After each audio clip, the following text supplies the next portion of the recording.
नमो लोये सौहरिहन्ताणं नमो लोये सौहृदानं नमो लोये सौभागिर्यानं नमो लोये सौज्यायानं नमो लोये सौत्रिकावती सावनं ओंकारमेन्दु संयुक्त नित्यं ध्यायन्ति योगिनः कामदमोक्षदं चैव ओंकाराय नमो नमः मङ्गलं भगवान् यो मङ्गलं भूतमोहि मङ्गलं कुञ्कुण्डारि भुजेन्द्रमोसुमङ्गलं नमः समरिसाराय स्वानुभूत्या चकास्ते स्वभावाय भवाय सर्वाः विभाव निरुद्ध निराकार। શ્રીમદ નેમિચંદ્ર સિદ્ધાંતિ દેવ રચિત દ્રવ્ય સંગ્રહનો સ્વાધ્યાય આપણે કરી રહ્યા છીએ. સાથે પૂજ્ય બ્રહ્મદેવજીની ટીકા છે. એમાં આપણે 16મી ગાથાનો સ્વાધ્યાય કરી રહ્યા છીએ. 16મી ગાથા આપણે વાંચનમાં લીધી છે અને એ પછીથી પૂજ્ય ગુરુદેવ કાંજી સ્વામીએ એની પર જે વિસ્તાર કર્યો છે એ આપણે કરી રહ્યા છીએ.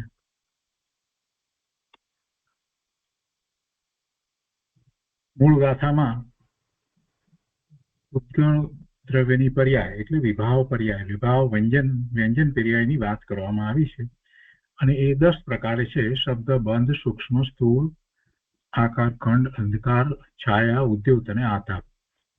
એ રીતે એ પર્યાય છે અને એ પર્યાયનું વર્ણન અત્યારે આપણે પૂજ્ય ગુરુદેવ પાસેથી સમજી રહ્યા છીએ. બૃહદ દ્રવ્ય સંગ્રહ પ્રવચન આ પુસ્તકમાં પાના નંબર 164 ઉપર હવે આગળ ગુરુદેવ આપણને જે અભાષાત્મક શબ્દના પ્રકાર છે એની વાત કરે છે. આપણે શબ્દમાં ભાષાત્મક અને અભાષાત્મક એમ 2 ભાગ સમજ્યા અને એમાંથી ભાષાત્મકની વાતને બરાબર પૂજ્ય ગુરુદેવે એના અધ્યાત્મ સહિત સમજાવી. હવે અભાષાત્મક શબ્દના પ્રકાર કહે છે અને અહીંયા કહે છે કે તે પ્રાયોગિક તથા વૈસ્ત્રસિક 2 પ્રકારે છે. તેમાં પ્રાયોગિકના ભેદ કહે છે. તો એના જે ભેદ છે એ તત્, વીણા વગેરેથી જે શબ્દ ઉત્પન્ન થાય છે તેને તત્ કહે છે. તે વીણાનો સ્વર વીણાના તારને લીધે કે આંગળીના લીધે કે જીવની ઈચ્છાને લીધે નથી. આ એના પ્રકાર જે છે 4 પ્રકાર કહેવામાં આવ્યા પ્રાયોગિકના. એ 4 પ્રકાર તો આપણે ટીકામાંથી સમજ્યા, એ તો આપણે સમજ્યા છીએ. તત્, અતત્ ને ઢોલ નગારાનો જે અવાજ આવે છે તે જે છે તે તત્ અને વિતત. તત્ અને વિતત જે છે તે એને અને એ પછીથી આ વંશીનો અવાજ જે છે એને પણ આપણે સમજ્યા. એ બધું આપણે બરાબર સમજ્યા છીએ. સુશીર છે એ અવાજ છે અને એક ઘન છે જે મંજીરાનો અવાજ છે તે. તો એ 4 પ્રકારના અવાજ જે કહેવામાં આવે એ તો સમજાય છે. પણ અહીંયા તો અધ્યાત્મ શું છે એમાં એ અવાજ આપણે સમજીએ કે ભાઈ કોઈ પણ તંતુ વાદ્ય છે, એ વીણા હોય કે તાનપુરો હોય કે પછી ગિટાર હોય કે કોઈ પણ તંતુ વાદ્ય છે, તો તાર જે છે તે તારની ઉપર આંગળી કે પછી વાયોલિન હોય ગમે તે હોય તો એની ઉપર એનું તાર જે છે એનું કંપન જે થઈ અને જે અવાજ આવે છે તો એને તત્ કહેવામાં આવ્યું. પણ ગુરુદેવ અહીંયા આપણને બીજી વાત સમજાવે છે કે ભાઈ એ બરાબર છે, કોઈ પણ પ્રકારના તાર લઈને પછી એ રાવણથો લઈને કે ગમે તે લઈને તું વગાડ, પણ એ અવાજ જે નીકળે છે તો એ શેને કારણે નીકળે છે? એ તારના એ એવા હલનચલન જે થાય છે એને કારણે નીકળે છે કે તારી આંગળી એ રીતે પડે છે એને કારણે નીકળે છે કે એની પર કોઈ બીજું એની પર બો ફેરવવામાં આવે જેમ વાયોલિનની અંદર તો કે એને કારણે નીકળે છે? તો એમાંનું એક પણ કારણ નથી. આપણી દ્રષ્ટિ હંમેશા એના ઉપર જાય છે કે તંતુ વાદ્ય નો અવાજ અને એ જુદા જુદા પ્રકારના એ તારવાળા વાદ્યોના અવાજ ઉપર જાય છે. ગુરુદેવ આપણને એમાં એમ સમજાવે છે કે ભાઈ તું વાતને ભૂલી ગયો કે આ તો પૂતગળની પર્યાય છે. એ વીણાનો સ્વર એ વીણાના તારને લીધે કે આંગળીને લીધે નથી, એ તારને લીધે પણ નથી. એ તાર જે છે એ જાડો તાર છે તો જાડો અવાજ હોય છે, પાતળો તાર હોય તો પાતળો અવાજ હોય છે. એવા જુદા જુદા પ્રકારના તાર એમાં નાખેલા હોય છે અને એ પ્રમાણે અવાજ હોય છે. આ બધી આપણી જે માન્યતા જે છે ને, એ માન્યતા જે છે એ ખરેખર જોઈએ તો પરમાર્થે બધી માન્યતા ખોટી છે. એ બધા નિમિત્ત કારણ છે. એ બધા નિમિત્ત કારણ છે. એને કારણે જો અવાજ હોય, એવો જાતનો શબ્દ હોય તો દરેક વખતે નીકળવો જોઈએ, પણ એમ થતું નથી. ભાષા વર્ગણાના પરમાણુનું એ કાર્ય છે. એ મહત્વની વાત છે. એ વખતે આપણે ભૂલી જઈએ છીએ. એ સ્વરને સાંભળવામાં આપણે કર્ણેન્દ્રિયનો વિષય જે છે એમાં આપણે ભૂલી જઈએ છીએ કે આ બધું જે છે તે પૂતગળની પર્યાય છે. એ જીવની ઈચ્છાને લીધે પણ નથી, વીણાના તારને લીધે નથી, આંગળીને લીધે નથી, કે જીવની ઈચ્છાને લીધે પણ નથી. સૌથી મહત્વની વાત તો આ છે. જીવ ઈચ્છા કરે તો એવા અવાજ કરી શકે છે, એવા વાજિંત્રો વગાડી શકે છે. ગુરુદેવ કહે છે કે એ વાત જ ખોટી છે. જીવની ઈચ્છા પ્રમાણે જો જગતમાં બધું ચાલતું હોત તો કોઈ જીવ સમ્યક તો પ્રગટ કરી ના શકે, અને 6 દ્રવ્ય પણ રહે નહીં, જગતનો નાશ થઈ જાય. તો અહીંયા કોઈએ પ્રશ્ન કર્યો કે પણ એવું દેખાય છે ને એમ કે કોઈ વગાડે છે ને આપણને દેખાય છે ને આપણે સાંભળીએ છીએ, તો એ તો દાર્શનિક પુરાવો છે. એ દાર્શનિક પુરાવો ખોટો પડે છે. કોઈ વગાડે છે, વીણા વગાડે છે, કે તાનપુરો વગાડે છે, કે ગિટાર વગાડે છે, કે સિતાર વગાડે છે, તો એ બધું દેખીતું દેખાય છે ને ત્યાં એ જે રીતે આંગળી ફેરવે છે બધું, એ બધું દાર્શનિક પુરાવો દેખીતું ખ્યાલમાં આવે છે. એ બધું ખોટું પડે. આપ કહો છો એ પ્રમાણે જો માનવામાં આવે તો આ દેખાય છે ને એને આપણે કોઈ અપેક્ષા એને સામ વ્યવહારિક પ્રત્યક્ષ પણ કહીએ છીએ. આ પ્રત્યક્ષ આવું દેખાય છે તો ખોટું પડે. ગુરુદેવ એનું સમાધાન આપતા કહે છે કે અજ્ઞાનીના બધા પુરાવા ખોટા છે.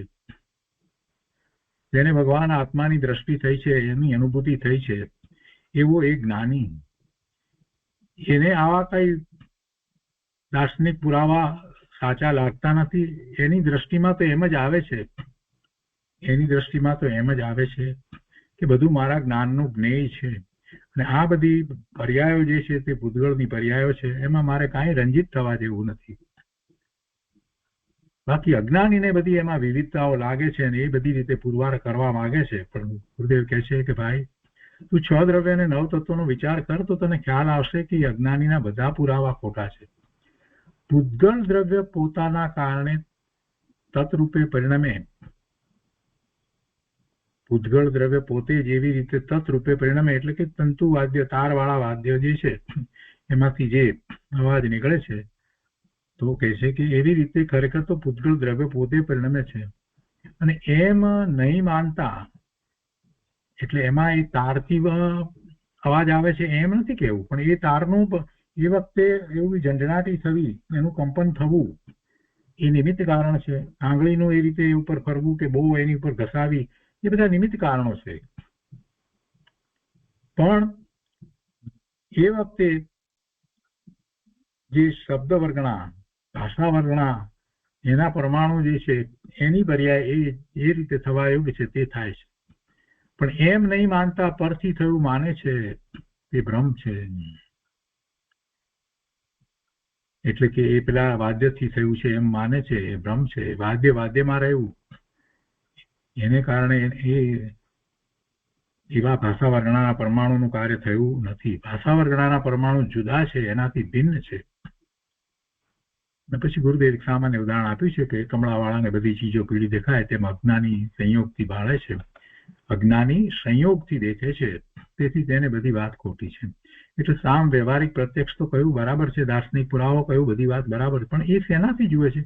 એની દ્રષ્ટિ ક્યાં છે? નિમિત્ત ઉપર દ્રષ્ટિ છે. નિમિત્તાધીન દ્રષ્ટિ હોવાથી એ સંયોગથી દેખે છે, તેથી તેની વાત ખોટી છે. સંયોગને ન જુએ અને મૂળ દ્રવ્યનો વિચાર કરે તો એને ખ્યાલ આવે કે આ બધું પૂતગળનું કાર્ય છે. વિતત એટલે ઢોલ વગેરેના અવાજ હોય, નગારાનો અવાજ હોય, ઢોલનો અવાજ હોય, બોંગાનો અવાજ હોય, તબલાનો અવાજ હોય, નાળનો અવાજ હોય, આ બધા વાજિંત્ર છે. અને એને હાથથી વગાડવામાં આવે કે દાંડીથી વગાડવામાં આવે તો એનો જે અવાજ જે છે એને વિતત કહેવાય છે. ઢોલ વગેરેથી જે શબ્દ થાય તે વિતત છે, પણ એનાથી થતો નથી. એનાથી એ અવાજ ખરેખર થતો નથી. એ પણ ભાષા વર્ગણાના પરમાણુનું જ કાર્ય છે. અને એ આ બધા જે છે તે શબ્દ, ઢોલ, દાંડી, હાથ જે કાંઈ છે તે બધું આત્માથી તો બધા જુદા છે, એ બધા આત્માથી જુદા છે. ત્યારે પણ પાછો ફરી પ્રશ્ન કોઈએ કર્યો કે દાંડી ન લાગે તો અવાજ થતો નથી, ઢોલ હોય ને એની ઉપર દાંડીમાં મારીએ તો અવાજ નીકળે છે ને, દાંડી વિના અવાજ ક્યાં નીકળે છે?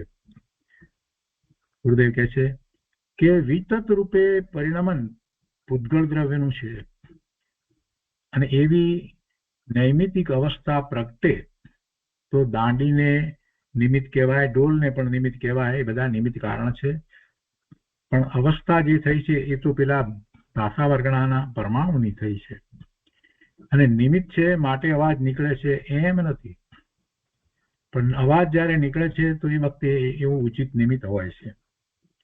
એવી રીતે ત્રીજો પ્રકાર છે ઘન. મંજીરા તથા તાલથી જે શબ્દ ઉત્પન્ન થાય તેને ઘન કહે છે, તેને ઘન કહે છે.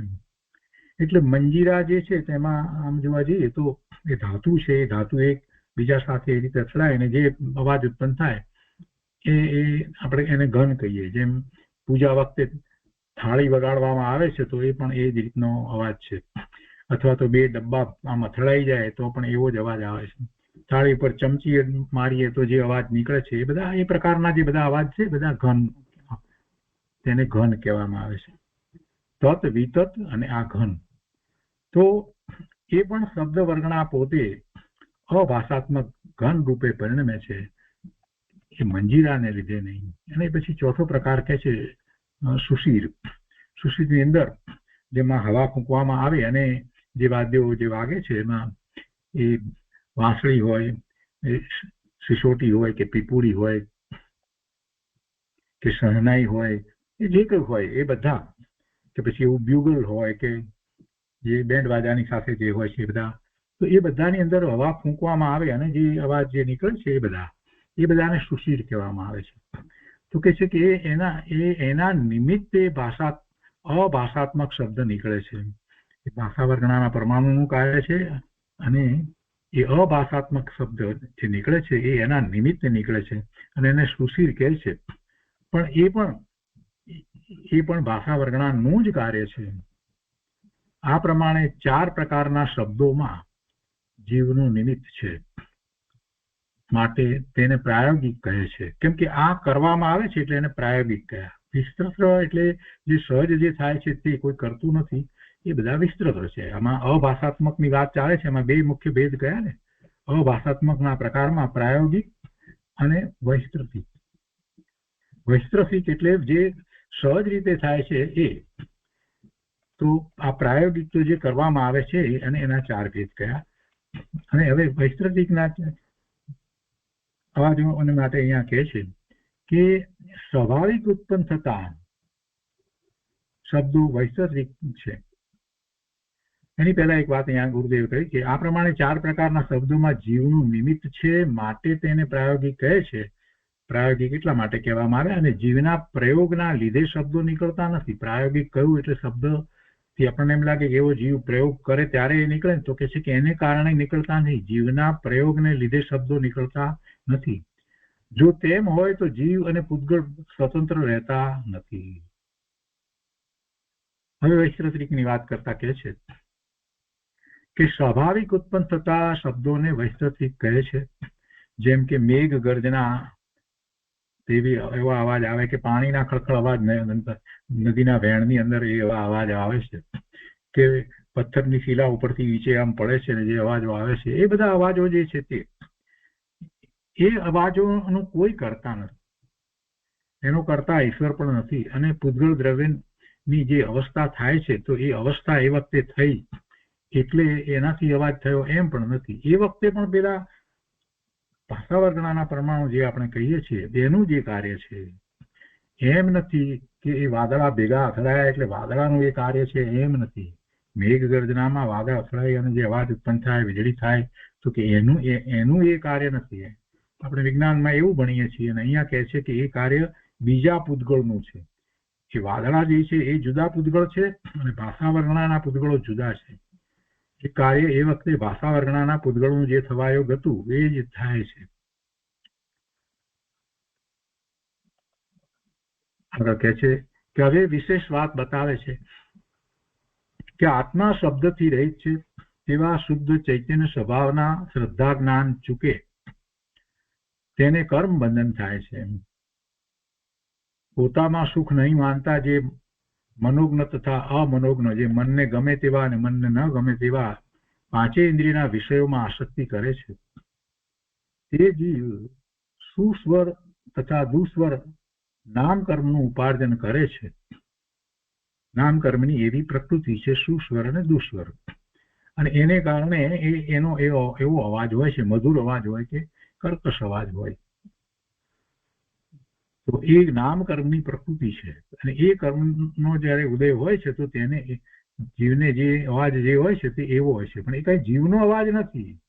એ પણ એ અવાજ જયારે થાય છે તો એ એવું કર્મ બંધાયું છે, તો એનો જયારે અવાજ નીકળે છે તો જયારે પણ એ ભાષા વર્ગણાનું જ કાર્ય છે, અને એ પછી સુસ્વર રૂપે નીકળે કે દુસ્વર રૂપે નીકળે. એ કર્મ બંધાય છે, અને એ કર્મ સત્તામાંથી તેના કાળે ઉદયમાં આવે છે ત્યારે જીવમાં શબ્દ દેખાય છે. એટલે આપણને જીવમાં શબ્દ દેખાય છે, તો તેથી એ વ્યવહાર નહીંથી જીવના શબ્દો એમ કહેવાય છે, પણ નિશ્ચય નથી. શબ્દ એ પૂતગળ દ્રવ્યની પર્યાય છે, તે આત્માના કારણે નથી. એક પ્રશ્ન કર્યો કોઈએ કે વ્યવહારનો અર્થ શું? હૃદય કહે છે કે શબ્દની પર્યાય પૂતગળથી થઈ છે તે નિશ્ચય, અને તે વખતે બીજી ચીજની ઉપસ્થિતિ છે, બીજી ચીજની હાજરી છે,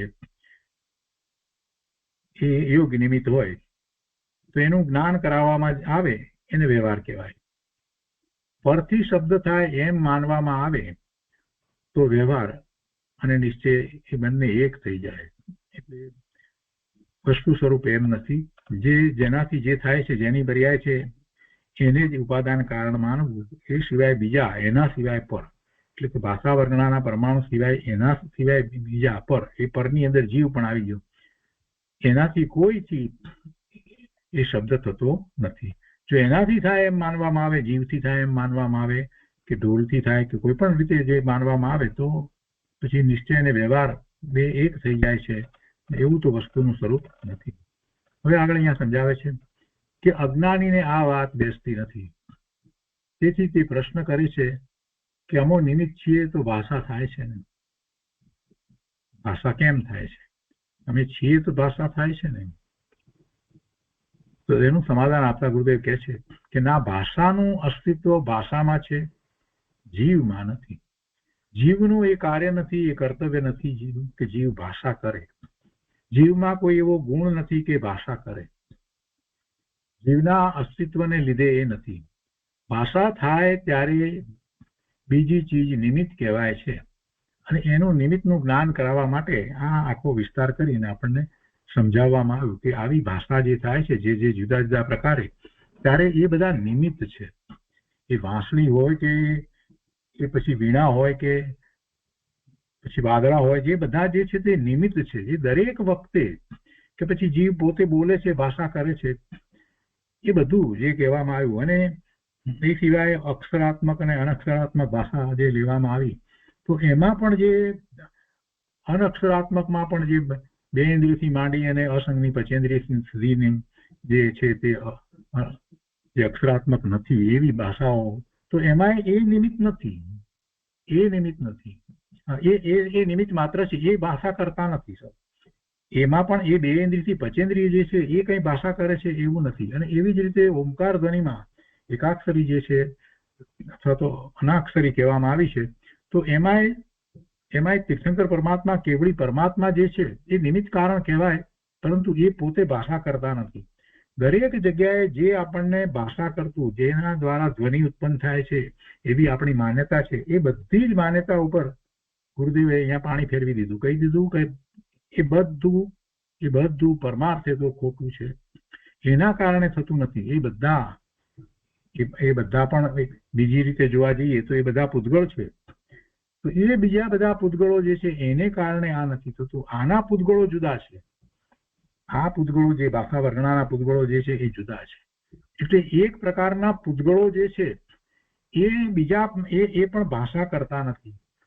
એ બીજા પ્રકારના પૂતગળો જે છે એને પ્રભાવિત પણ કરતા નથી. ઢોલની દાંડી અમુક રીતે જોરથી પીટાય તો મોટો અવાજ આવે તો કે ના, એમ વસ્તુનું સ્વરૂપ નથી. ખૂબ શાંતિથી બધી વાતને સમજવાની જરૂર છે. એ વખતે મોટો અવાજ આવવો એ ભાષા વર્ણનાનું કાર્ય છે.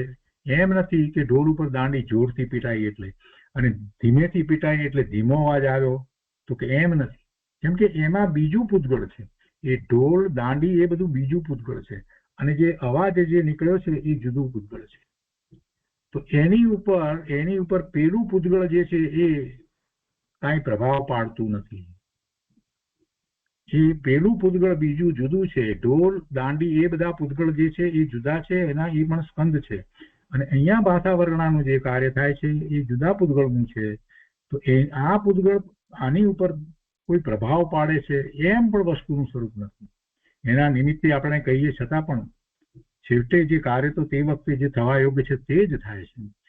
આટલી બધી પર્યાયની સ્વતંત્રતા, પૂતગળની પર્યાયની સ્વતંત્રતાને જ્યાં સુધી આપણે સમજીએ નહીં, અને આ બધું પૂતગળનું પરિણમન જે થઈ રહ્યું છે એ વિભાવ પર્યાય છે. એ બધી વિભાવ પર્યાય છે. અને આ બધા જે સ્કંદ જાત જાતની રચનાઓ, બધા એ ઢોલ થવા કે વીણા થવી કે આ બધું શું છે, એ વિભાવ વ્યંજન પર્યાય છે. પૂતગળની વિભાવ વ્યંજન પર્યાય છે. અને એ વિભાવ વ્યંજન પર્યાય પણ એ આ જે ભાષા જે ઉત્પન્ન થાય છે, અવાજ જે ઉત્પન્ન થાય છે, ધ્વનિ ઉત્પન્ન થાય છે, એને કરતી નથી.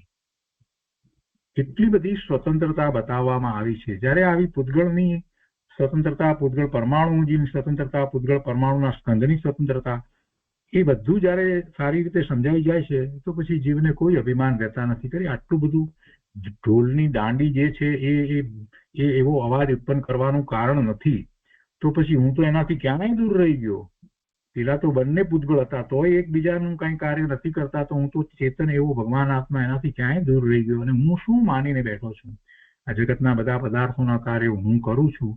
આવા મિથ્યાભિમાનમાં ને મિથ્યાભિમાનમાં મેં અનંત ભાવ કરી નાખ્યો. આ વાત આપણને ગુરુદેવ સમજાવે છે. ગુરુદેવ કહે છે કે નિમિત્ત જ્ઞાન કરવા માટે બરોબર છે, પણ નિમિત્ત છે માટે ભાષા પર્યાય થાય છે એમ નથી. આ પ્રમાણે શબ્દના ભેદ બતાવી પરનો અહંકાર છોડવાનું કહે છે.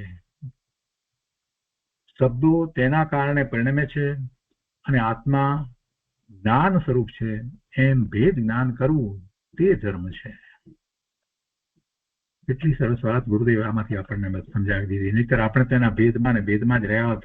આ ભેદને શું કહેવાય? આ તત્ કહેવાય ને, આ વિત કહેવાય ને, ઘન કહેવાય ને, શિશિર કહેવાય ને, શિશિર કેમાંથી નીકળે ને, આ બધી પંચાયતમાં જ આપણે તો રહી જાત. મૂળ વાત તો આ છે. અને પછી બંધની વાત કરે છે. શબ્દ પછી બંધ. ગુરુદેવ બંધને સમજાવતા કહે છે કે હવે બંધનું નિરૂપણ કરે છે. ટીકામાં પણ વાત લીધી કે માટીમાંથી ઘડો થાય છે એ માટીની પર્યાય છે. તે પૂતગળ દ્રવ્યની વ્યંજન પર્યાય છે. તે કુંભારને લીધે નથી, જીવ તેનો જાણનાર છે.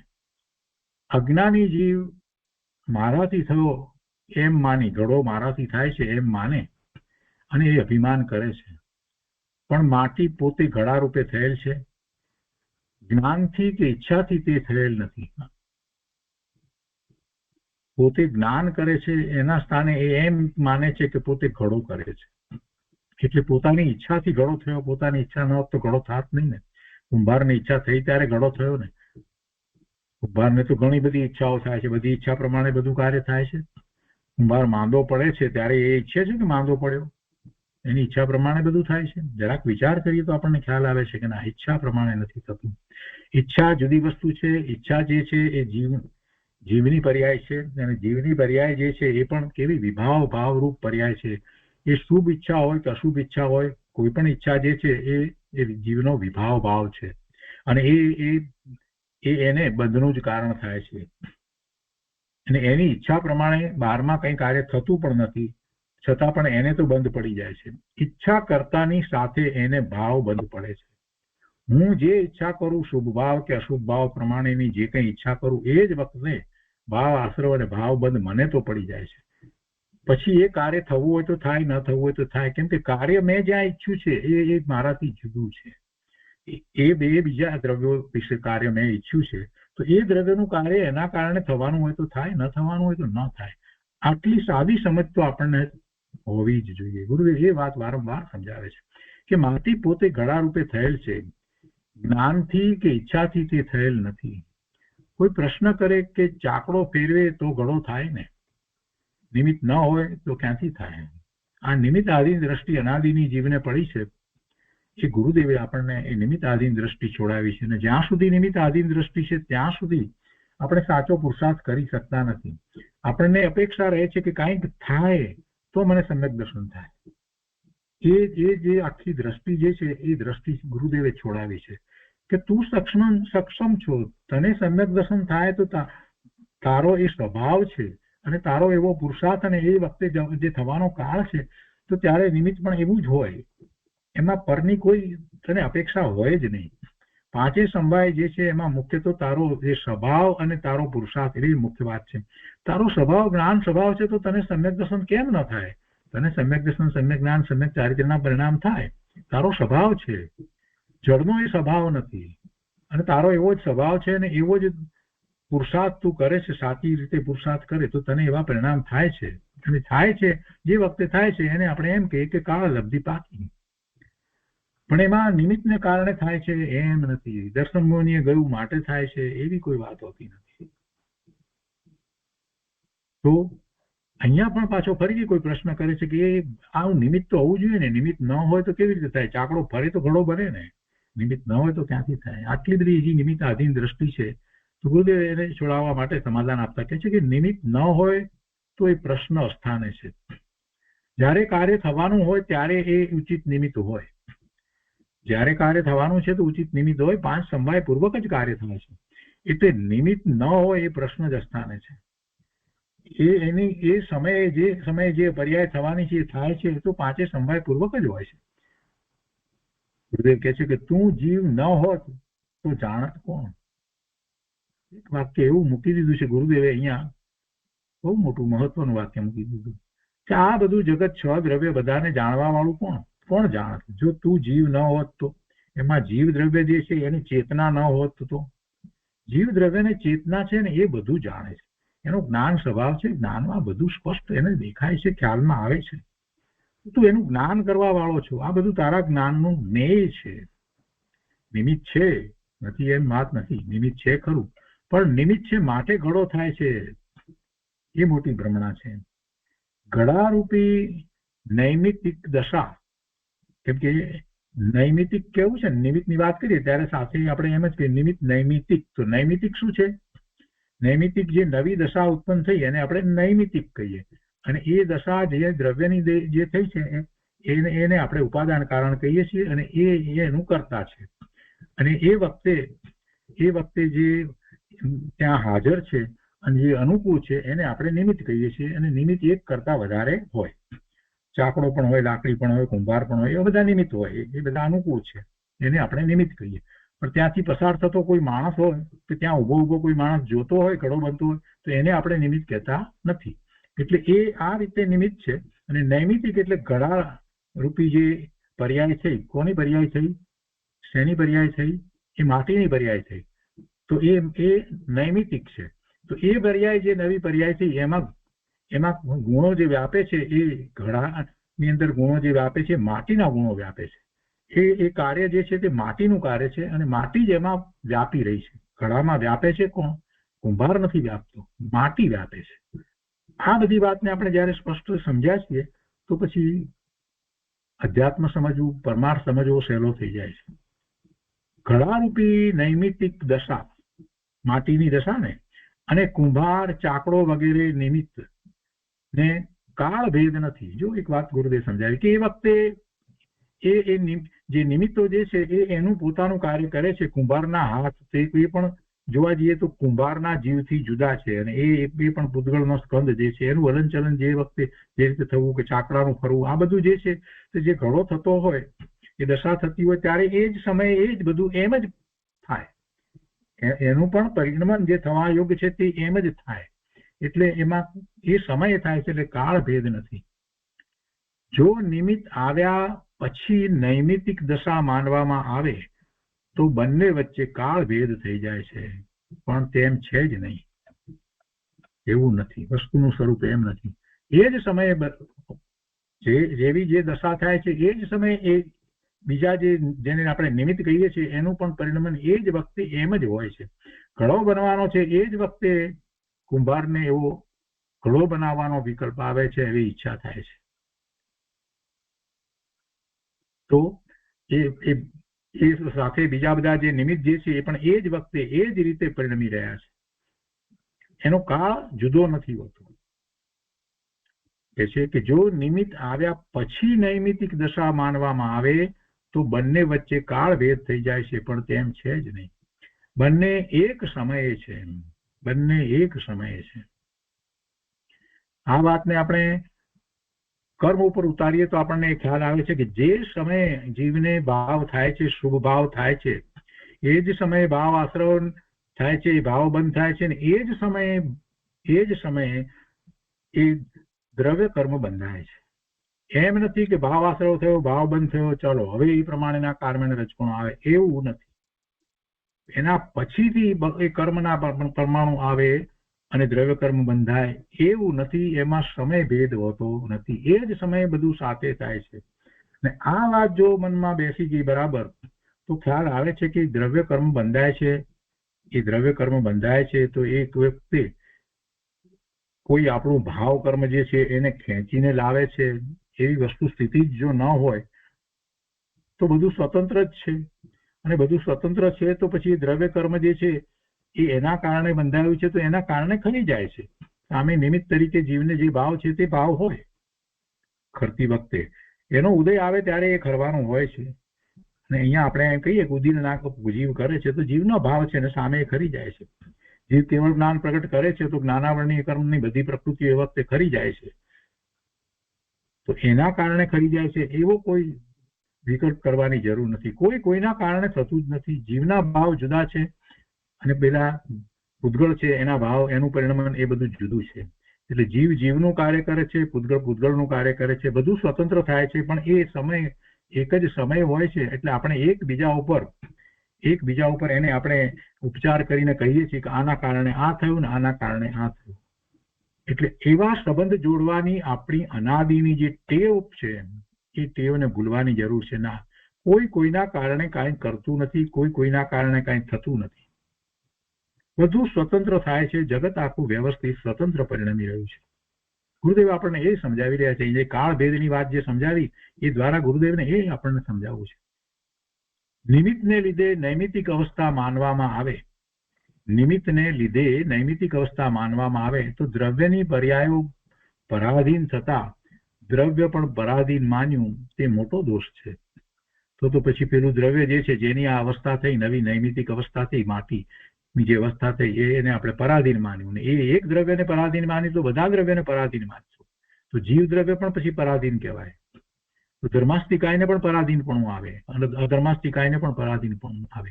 છ દ્રવ્યને પછી પરાધીનપણાનો પ્રશ્ન આવીને ઉભો રહેશે. એવું વસ્તુ સ્વરૂપ નથી. કોઈને પરાધીનપણું છે જ નહીં. જો એક દ્રવ્યને પરાધીનપણું જો માનવા બેસીશું તો બીજા દ્રવ્યને પણ પરાધીનપણું આવે. અને જો પરાધીનપણું જો એમ માનવા જઈએ તો જગતનું આવું સ્વરૂપ હોઈ શકે જ નહીં. કોઈ દ્રવ્ય રહી શકે જ નહીં. કોઈનું પરિણામ જ થઈ ન શકે. પણ એવું તો દેખાતું નથી. ગુરુદેવ અહીંયા કહે છે કે બંધની પર્યાય તે પૂતગળ દ્રવ્યની છે. બંધની પર્યાય તે પૂતગળ દ્રવ્યની છે, પરના અસ્તિત્વને લીધે નથી. આત્મા તેનો જાણનાર દેખનાર છે, એમ ભેદ જ્ઞાન કરવું તે ધર્મ છે. એ દિવસનું પ્રવચન પૂરું થયું. એ પછીના બીજા દિવસના પ્રવચનમાં ગુરુદેવ આગળ વાતને સમજાવે છે કે અહીંયા પૂતગળ દ્રવ્યની વ્યંજન પર્યાયનું પ્રતિપાદન કરે છે ત્યારે એની વાત ચાલી રહી છે. પૂતગળ દ્રવ્યની વ્યંજન પર્યાયની વાત ચાલી છે અને એના 10 બોલથી આખી વાતને સમજાવવામાં આવે છે. અને એનું જ્ઞાન કરવા વાળો આત્મા તો જ્ઞાન સ્વભાવી છે અને એમ સ્વને જાણતા આ જીવને યથાર્થ જાણે છે. આત્મા તો જ્ઞાન સ્વભાવી છે એમ જયારે એ નિર્ણય કરે છે, એમ જેમ જાણે છે, તો એમ સ્વને જાણ્યું કહેવાય. પોતાને જાણે તો સ્વને જાણતા આ જીવને યથાર્થ જાણે છે, પોતે પોતાને યથાર્થ જાણે છે. જડની પર્યાયનું અસ્તિત્વ જડને લીધે છે, આત્માને લીધે નથી. ભાષા પૂતગળ દ્રવ્યની અવસ્થા છે, આત્માથી થતી નથી. એ વાત પહેલા આવી ગઈ. હવે બંધની વાત ચાલે છે, તો એમાં બંધની વ્યાખ્યા કરતા પણ ગુરુદેવ એ વાત સમજાવે છે કે જે બંધ થઈ રહ્યા છે એ નૈમિતિક છે, અને એમાં જે ઉપાદાન કારણ જે છે તે મૂળ દ્રવ્ય જે છે એ જ વ્યાપી રહ્યું છે, અને એ વખતે જે કંઈ બીજું છે જેને આપણે ઉચિત નિમિત્ત કહીએ છીએ એ અનુકૂળ છે, એનું કાર્ય એ વખતે ત્યાં થઈ રહ્યું છે, તો એને નિમિત્ત કહેવામાં આવે છે. અને એમાં આ દાખલો સમજાવ્યો કે માટી આદિનું પિંડરૂપ થવું, તે અને પિંડની પણ પાછી જુદી જુદી અવસ્થાઓ થવી, એ બધું પૂતગળની વિભાવ વ્યંજન પર્યાય છે. તેને આત્મા કરી શકતો નથી.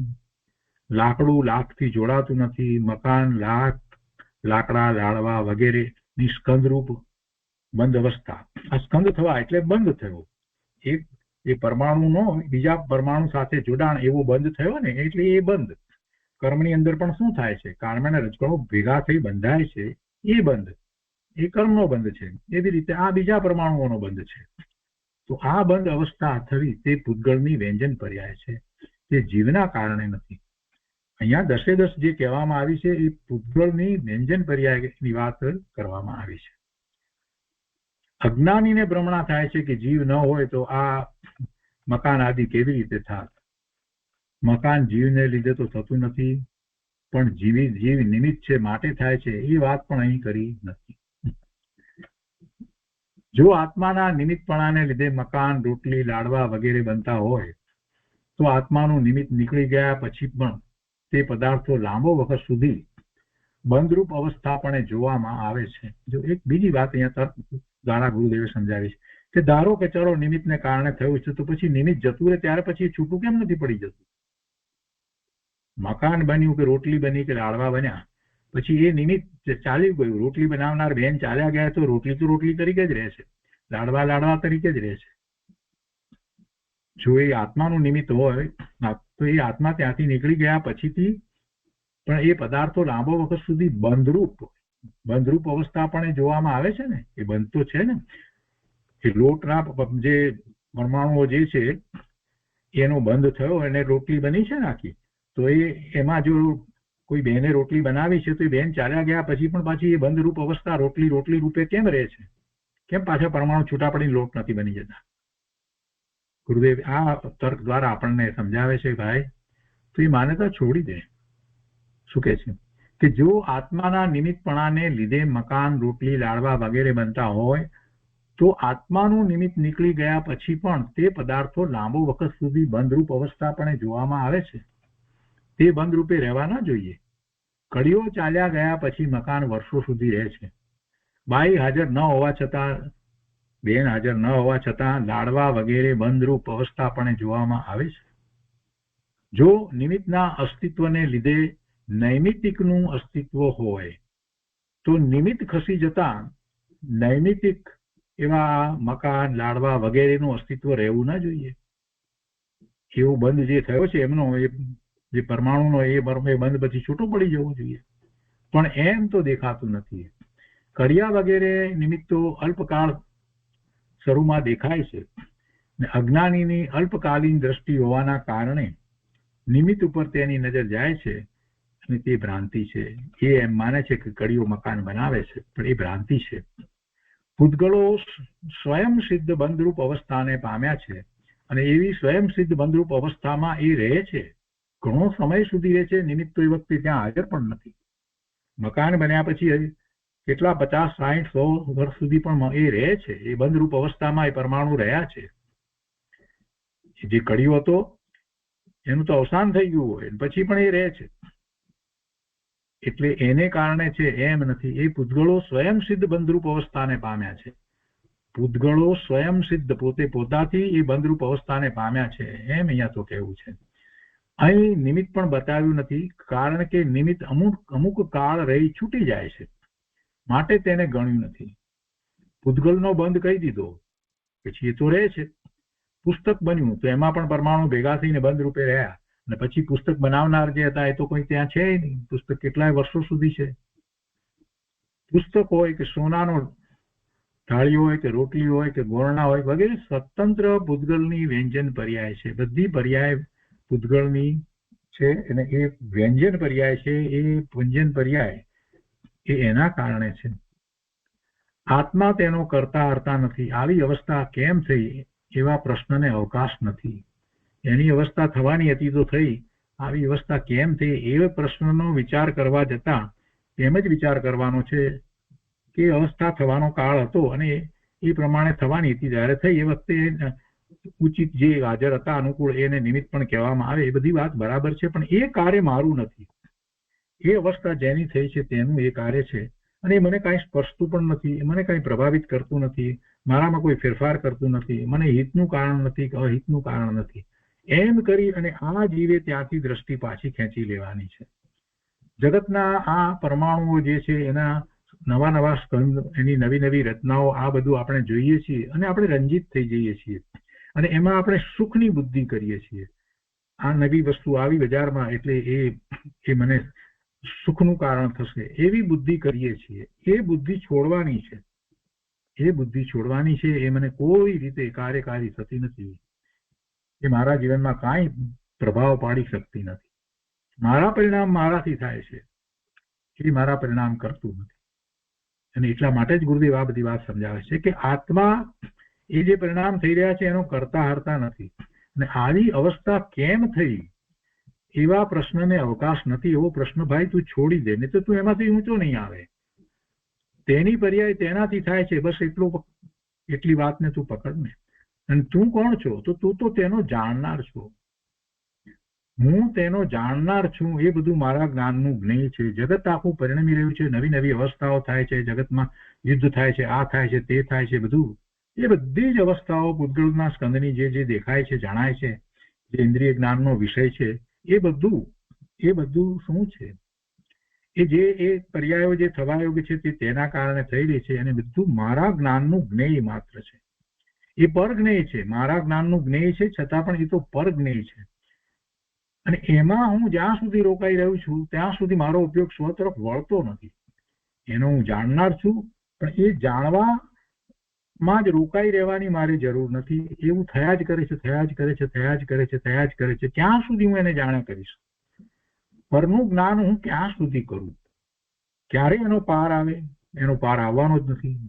જગતના પદાર્થોનું પરિણમન અટકવાનું નથી. નવી નવી રચનાઓ પૂતગલના સ્કંદની થયા જ કરવાની છે. એનો કોઈ અંત નથી.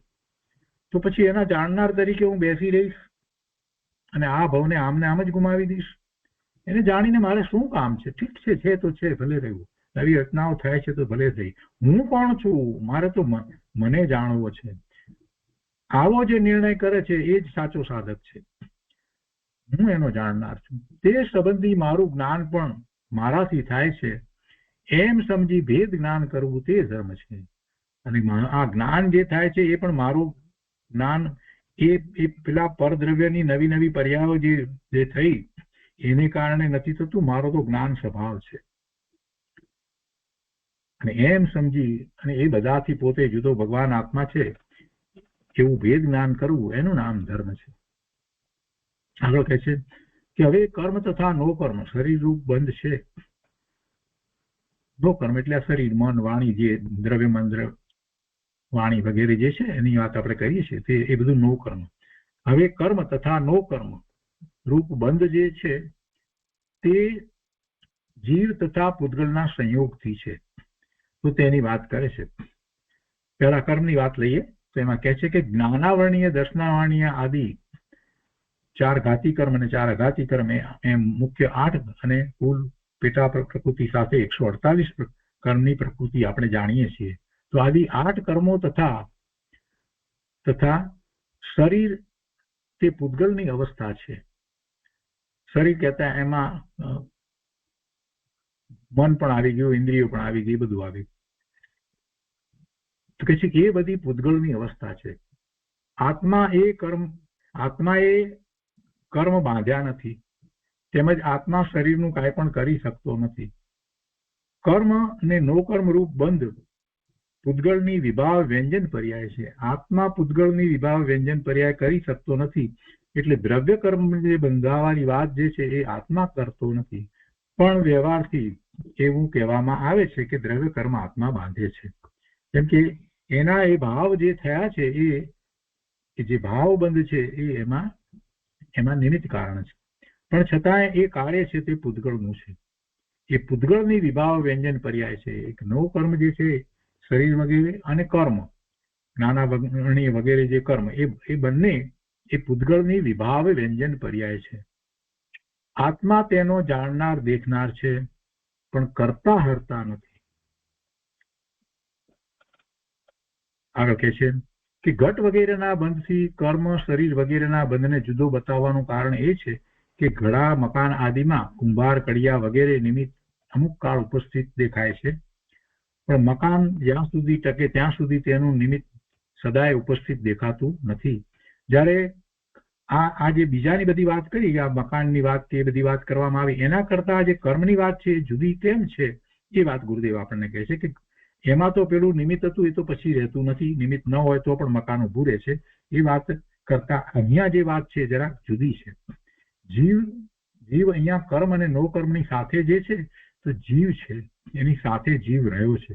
એટલે એ વાત જે જુદી છે તો એને વધારે સારી રીતે સમજાવવી છે. કેમ કે એક હંમેશા જીવ એની સાથે રહ્યો હોય ને એટલે એને એમ લાગે કે બધું જીવનું કાર્ય છે. અહીંયા એ વાત સમજાવતા ગુરુદેવ કહે છે કે પેલું તો એ પ્રમાણે જે છે અમુક નિમિત્ત જે છે એ પછી ઉપસ્થિત ન હોય. મકાન જ્યાં સુધી ટકે ત્યાં સુધી તેનું નિમિત્ત સદાય ઉપસ્થિત દેખાતું નથી.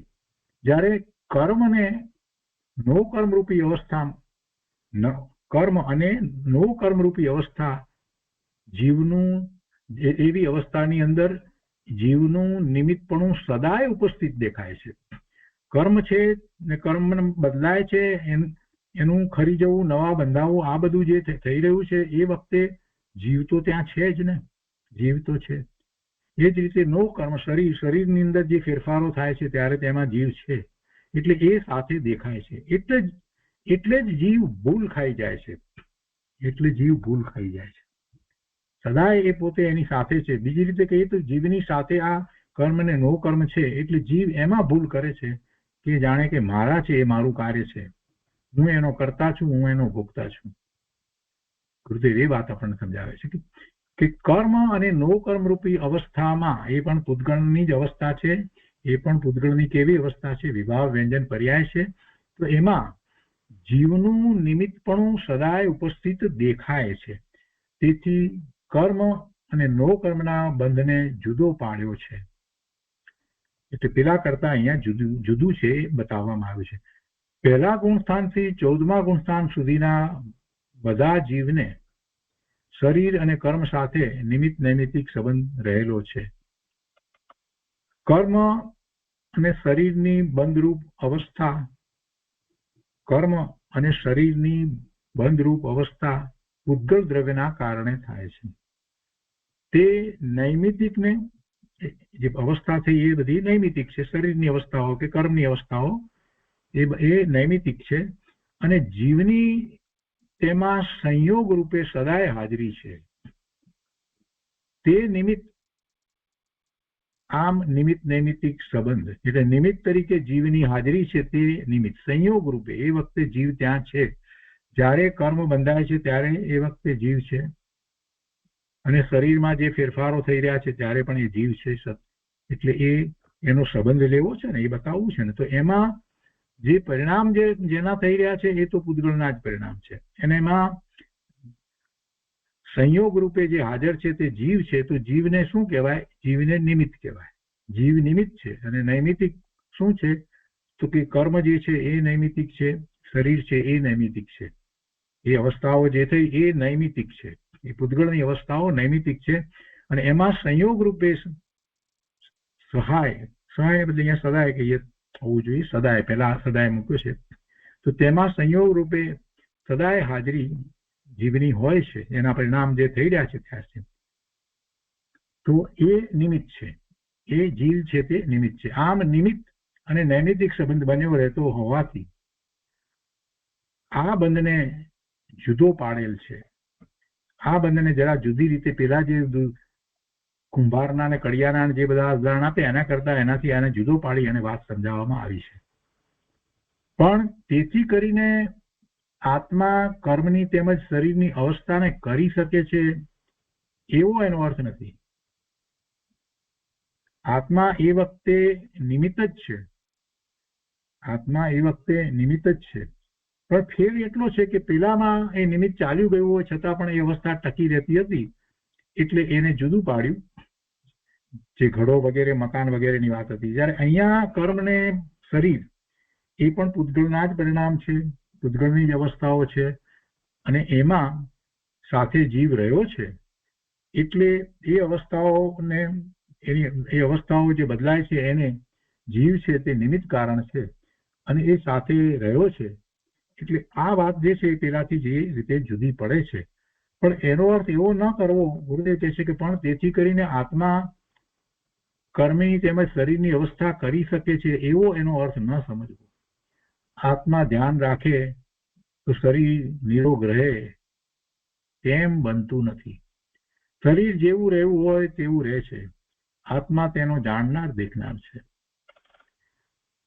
વળી આગળ કહે છે ગુરુદેવ કે વળી ખાસ વાત એ છે કે કર્મ બંધનથી ભિન્ન પોતાનો આત્મા શુદ્ધ છે એવી ભાવનાથી જે રહિત છે, પોતાનો આત્મા શુદ્ધ છે એવો જેને વિચાર થયો નથી, એવી એકાગ્રતા થઈ નથી, એવી ભાવનાથી જે રહિત છે. અહીંયા હવે ધર્મ સમજાવવો છે કે વળી ખાસ વાત એ છે કે કર્મ બંધનથી ભિન્ન પોતાનો આત્મા શુદ્ધ છે એવી ભાવનાથી જે રહિત છે તેને, અહીંયા પૂર્ણવિરામ ન જોઈએ, અલ્પવિરામ જોઈએ, રહિત છે તેને અનઉપચરિત અસદભૂત વ્યવહાર નહીંથી દ્રવ્યબંધ છે. તો એને દ્રવ્યબંધ થાય છે અને એ દ્રવ્યબંધ જે થાય છે એ પણ એ ખરેખર એ જીવને એ જીવ કરે છે એમ નથી. એ વ્યવહાર નહીંથી એને દ્રવ્યબંધ કહેવાય અને એ વ્યવહાર નહીંથી જે દ્રવ્યબંધ જે થાય છે એ અસદભૂત વ્યવહારથી છે. સદભૂત વ્યવહારથી તો એને ભાવબંધ થાય, પણ આવો દ્રવ્યબંધ છે એટલે અસદભૂત વ્યવહારથી થાય છે. પણ છતાંય એ થાય છે એટલે એ અનૌપચારિક છે, ઉપચાર માત્ર નથી. તો અહીં અજ્ઞાનીને દ્રવ્યબંધ છે તેમ કહે છે. જેને પોતાના આત્માનું લક્ષ્ય થયું નથી અને જે પોતે પોતાના સ્વભાવ ભાવમાં રહ્યો નથી એને બંધ થાય છે એ વાત કરી. એટલે અહીંયા કહે છે કે અહીં અજ્ઞાનીને જ દ્રવ્યબંધ થાય છે તેમ કહે છે. હું દાન કરું અને વ્રત કરું તો કલ્યાણ થાય એવી માન્યતા વાળા મિથ્યા દ્રષ્ટિ જીવને કર્મનો બંધ છે. ભગવાન આત્મા પદાર્થને સ્પર્શી શકતો નથી, ગ્રહી શકતો નથી, તો પછી દાન ક્યાંથી કરે? અને વ્રત શરીરની અંદર જે કઈ ક્રિયાઓ થવી, ખોરાકનું આવવું કે ના આવવું, કે અમુક પ્રકારના ખોરાકનું આવવું, કે આપણે જે કહીએ છીએ કે રસ ત્યાગ કે અણુદ્રી કે એ બધા જે કહીએ છીએ અનશન કે એ બધા બાહ્ય તપમાં તો શરીરની અપેક્ષા રહેલી છે. તો એ શરીરમાં જે થવાનું છે તે રીતે થાય છે. જીવને એ સમયે એવો ભાવ હોય છે, એનો ભાવ છે માટે થાય છે એમ નથી. કેમ કે જીવનો ભાવ છે એ ચેતન છે. ખોરાક ન લેવાનો ભાવ એને કર્યો એ ચેતનની પર્યાય છે અને સામે પેલી પર્યાય જે શરીરમાં જે થઈ રહી છે એ તો જળની પર્યાય છે કે જેમાં ખોરાકના પરમાણુ ના આવે. એટલે બે વસ્તુ જુદી છે, એ ત્યાં જુદી પાડી દેવાની છે. વ્રત ન કરવાની અહીંયા વાત નથી કરી ગુરુદેવે, એમ નથી કહ્યું. પણ એ જે માન્યતા છે કે હું કરું છું માટે થાય છે એ માન્યતા ખોટી છે. ફક્ત એટલું જ ગુરુદેવે સમજાવ્યું છે. એ જ રીતે હું દાન કરું, દાન તો દાન માટે જે રૂપિયા કે ડોલર કે જે કંઈ કાઢ્યા છે અને એ જાય છે બીજાને આપવામાં આવે છે તો મેં કર્યું, તો ગુરુદેવ કહે છે કે એને તો તું સ્પર્શી શકતોય નથી, તું તો માત્ર એવો વિકલ્પ કરે છે, એમાં તારો શુભભાવ છે. બાકી એ પદાર્થ જે છે એ તો જળ છે. એ રૂપિયા કે ડોલર જે છે એ તો દ્રવ્ય જે છે એ તો પૂતગળ છે, પૂતગળનો સ્કંદ છે. એનું ગમન આગમન જે કંઈ થાય એ બધું એના કારણે થાય, એને તું કંઈ સ્પર્શી શકતોય નથી. તું ભગવાન આત્મા એનાથી જુદો છે. ગુરુદેવ કહે છે કે હું દાન કરું અને વ્રત કરું તો કલ્યાણ થાય, પછી પાછા એમાં કલ્યાણ થવાની માન્યતા છે એની પણ ગુરુદેવ લીધી. કલ્યાણ ન થાય એને કારણે પુણ્યનો બંધ પડે. તો કહે છે કે એવી માન્યતા વાળા મિથ્યા દ્રષ્ટિ જીવને કર્મનો બંધ છે, શુભભાવ છે તો એવો કર્મનો બંધ છે. અને આત્મા શુદ્ધ ચૈતન્ય સ્વરૂપી છે, ચિદાનંદ ગાયક છે, દ્રવ્ય પોતે મુક્ત સ્વરૂપ છે, પોતાનું દ્રવ્ય મુક્ત સ્વરૂપ છે, પોતે ભગવાન આત્મા મુક્ત સ્વરૂપ જ છે, મોક્ષ સ્વરૂપ જ છે. એવી જેને ખબર નથી અને જે વર્તમાન પર્યાય બુદ્ધિમાં અને રાગમાં જોડાયેલો છે તે જીવ કર્મથી બંધાય છે. આ બંધની પહેલા વાત કરી, ગંધને સમજાવ્યો, અને હવે ગુરુદેવ કેવી રીતે બંધ થાય છે એની વાત સમજાવ્યા પછી કહે છે કે કોણ બંધાય છે. હવે એની વાત સમજાવે છે. બંધની વાત પહેલા તો પૂતગળના બંધની વાત સમજાવી, પછી જીવ અને પૂતગળ એના બંધની વાત સમજાવી, અને પૂતગળના બંધમાં નિમિત્ત એની વાત કરતા એ કેવી રીતે જુદું પડે છે એ સમજાવ્યું. અને ત્યાર પછીથી હવે જે જીવ બંધાય છે તો એમાં કેવા પ્રકારનો જીવ કેવી માન્યતાથી, કેવી વિપરીત શ્રદ્ધાથી, કેવા અજ્ઞાન ભાવથી કેવી રીતે બંધાય છે એ વાત ગુરુદેવે અત્યારે આપણને સમજાવી રહ્યા છે. એટલે આ ત્રીજી વાત ચાલી રહી છે. બંધની વાતની અંદર ગુરુદેવે આપણને હવે અધ્યાત્મ અને પરમાર્થ સમજાવી રહ્યા છે કે પોતે મુક્ત સ્વરૂપ છે, ચિદાનંદ નાયક છે, એવી જેને ખબર નથી અને જે વર્તમાન પર્યાય બુદ્ધિમાં અને રાગમાં જોડાયેલો છે. પોતે રમેશ છે, પોતે મનુષ્ય છે, અને પોતે જે કરવા ધારે એ કરી શકે છે, અને આ બીજું બધું જે છે જગતની અંદર જે છે એ એને સુખનું કે દુઃખનું કારણ થાય છે. આવી વિપરીત માન્યતાઓમાં જે જીવ જોડાયેલો રહ્યો છે અને શુભભાવ દ્વારા પોતાને ધર્મ થાય છે વગેરે અનેક પ્રકારની જે માન્યતામાં એ જોડાયેલો રહ્યો છે તે જીવ કર્મથી બંધાય છે. આગળ કહે છે કે અનઉપચરિત અસદભૂત વ્યવહાર નયથી બંધ છે. આપણે હમણાં જ વાત કરી એ રીતે એ બંધ જે છે, દ્રવ્ય બંધ જે થાય છે તે અનઉપચરિત અસદભૂત વ્યવહાર નયથી બંધ છે. કર્મનું આત્માના ક્ષેત્રે નજીકપણું છે. આત્માના ક્ષેત્રની અંદર, આત્માની અંદર એક કર્મનું રજકણું ઘૂસી જતા નથી, એની નજીક છે. કર્મનું એટલે કર્મને રજકણોનું જે કર્મરૂપે બંધાયા છે તે આત્માના ક્ષેત્રની નજીક છે, એના ક્ષેત્રની અંદર નથી. મકાન આદિ બાહ્ય પદાર્થોની જેમ તે દૂર નથી. બીજું બધું તો આત્માથી જુદું છે, દૂર છે, સ્પષ્ટ દેખાય છે, પણ આ તો આત્માના ક્ષેત્રથી નજીક છે. ક્ષેત્રે નજીક માટે અનઉપચરિત, ક્ષેત્રથી નજીક માટે અનઉપચરિત કર્મ આત્માનું સ્વરૂપ નથી માટે અસદભૂત, અને કર્મ નિમિત્ત છે